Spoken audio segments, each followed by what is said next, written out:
সকাল সকাল কিন্তু অর্পিতাদির বাড়ি চলে আসছি, আর গাছটাকে দেখে মনটা ভালো হয়ে গেল। আমার গাছটা তো মরেই গেল, আর এই গাছটা বেঁচে আছে দেখে ভালো লাগলো। তারপরে দুজনে মিলে চলে এলাম বাজারে বাজার করতে। আজকে মাছ মাংস সবজি সব কিছুই বাজার করতে হবে, আর বাজারটা কিন্তু দুজনকেই করতে হবে।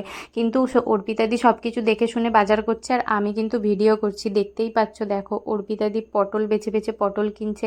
আজকে অনেক কিছু ভাজাভুজি সব হবে, আর আজকে কি আছে চলো তোমাদেরকে বলেই দিই। আর তার আগে দেখো এত রোদ আর গরম, তার জন্য দুজনে এত কষ্ট হয়েছে বাজার করতে। আমি সেটাই বলছিলাম যে গরমেও দুজনের হাল খারাপ হয়ে গেছে, আর বাজার করে এসেও শান্তি নাই। পুরো ঘেমে এসে, বাজার থেকে এসে ঘেমে সব আমরা স্নান করে গেছি। এখন আবার বাজারের ফদ্র হচ্ছে। বলো আর কি মনে করো। জয় মা তারা। হ্যাঁ, রোদটা ভালোই বেরিয়েছে আজকে। বর বউ মিলে এখন ফদ্র করছে।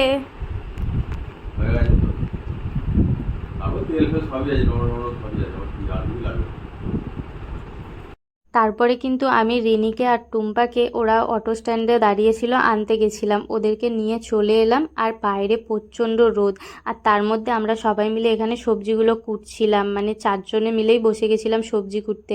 আর আমরা সব একটা একটা করে সবজি কুটে দিচ্ছিলাম, আর অর্পিতাদির বর সব রান্না করছিল। অর্পিতাদির শাশুড়ি পায়েস করছিল, আর অর্পিতাদির বর সব রান্নাগুলো করে দিচ্ছিল।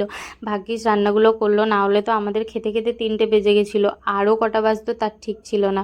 আর যাই হোক, এই যে আমি কিন্তু টপ আর প্লাজোর ওপরেই এই শাড়িটা পরবো। আর এই যে রিনি কিন্তু আমাকে শাড়িটা পরিয়ে দিল। কীরকম লাগছে বলো? টপ আর প্লাজোর ওপরে শাড়িটা পরেছি বলে তোমরা কেউ বুঝতে পারছো? আমি তো বুঝতে পারছি না।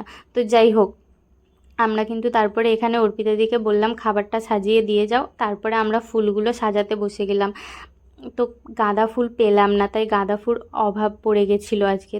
তাই এই ফুল দিয়েই আমরা কিন্তু সাজাতে শুরু করে দিলাম। শুধু আমি সাজাচ্ছিলাম না, রিনি আর আমি সাজাচ্ছিলাম, আর অর্পিতাদি ওইদিকে ওদের বাড়ির সবাইকে খেতে দিচ্ছিল, কারণ অনেকটা বেলা হয়ে গেছিলো।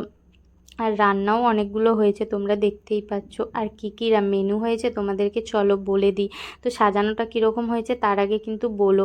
আজকে হয়েছে চিকেন, 5 রকমের ভাজা, মাছ, পায়েস, চাটনি, মিষ্টি, এইসবই হয়েছে। তো এই যে সাজানোটা কীরকম হয়েছে জানিও। আর টুম্পাকে কিন্তু আমরা বসিয়ে দিলাম খাওয়ানোর জন্য। তারপরে সবাই মিলে আমরা আশীর্বাদ করব, ওকে একটু করে পায়েস খাইয়ে দেবো। তারপরে আমরা সবাই খেতে বসে পড়বো, কারণ অনেক বেলা হয়েছে। অর্পিতাদিকে বললাম তুমি তো ওইদিকে কাজে ব্যস্ত ছিলে, তুমি আগে ওকে মালাটা পরিয়ে দাও, তারপরে ওকে তুমি খাইয়ে দাও, তারপরে আমরা সবাই খাওয়াবো। তো প্রথমে অর্পিতাদি ওকে ধান আর ধুলপো দিয়ে আশীর্বাদ করছে। যেহেতু অর্পিতাদি ওর থেকে অনেকটাই বড়, আমিও অবশ্য ওর থেকে বড়, কিন্তু সমবয়সী, মাসখানেকের ছোট বড়, কিন্তু অর্পিতাদি ওর থেকে একটু বেশিই বড়। সেই জন্য অর্পিতাদি আগে ওকে আশীর্বাদ করে দিল, দিয়ে একটু পায়েস খাইয়ে দিল। আর ও কিন্তু অর্পিতাদিকে প্রণাম করবে। তারপরে ওকে বললাম যে আগুনের তাপটা ওকে একটু দিয়ে দাও। আর এটা কিন্তু আমরা দিওয়ালি গিফট হিসাবে পেয়েছিলাম, এগুলো কিন্তু আমার কাছেও আছে, হেভি সুন্দর। আর এই যে অর্পিতাদিকে প্রণাম করে নিল, আর অর্পিতাদি কত আশীর্বাদ করলো। তারপরে এই যে রিনি ওকে পায়েস খাওয়াতে বসছে। রিনি যেহেতু ওর থেকে বয়সে ছোট, সেই জন্য ওকে আর আশীর্বাদ করলো না। সেই জন্য বললাম তুমি শুধু ওকে পায়েসটা খাওয়াতে পারবে, পায়েসটা খাইয়ে দাও। তারপরে এই যে দেখো, আমি বসে পড়েছি ওকে আশীর্বাদ করতে। আমি কিন্তু ওর থেকে কিছু মাসের বড়, সেই জন্য আমিও ভাবলাম আমিও একটু ওকে আশীর্বাদ করে নিলাম। আর এই অভিজ্ঞতাটা আমার কিন্তু ফার্স্ট টাইম, আমি এইভাবে কখনো কাউকে আইবুড়ো ভাত খাওয়াইনি বা এইভাবে কিছু করিনি।